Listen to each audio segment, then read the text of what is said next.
প্যান্ডেল কানায় কানায় পরিপূর্ণ করে দেন আল্লাহ। কিন্তু নৌচর এসে ব্যর্থ ব্যর্থ। আমি ব্যর্থ না, আপনারা ইমানের দুর্বলতায় ব্যর্থ। কারণ আপনাদের ইমানের জন্য আপনাদেরকে বাড়িঘর থেকে বের করতে পারে নাই। আগে ইমানকে টাইট করেন। ওই যে পাসপোর্টের মেয়াদ চলে গেলে ইমান কিনা করতে হয়, রেনু করতে হয়।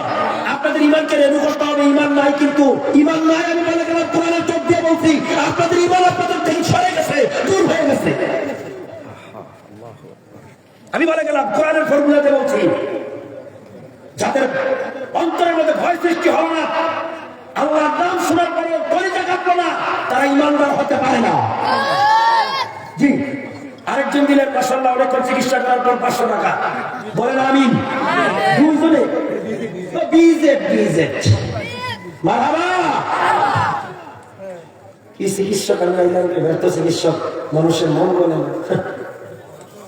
আল্লাহ আমাদের অন্তরগুলো ভাষা হয়ে গেছে, বলি আমাদের অন্তরগুলো কোমল করে দাও।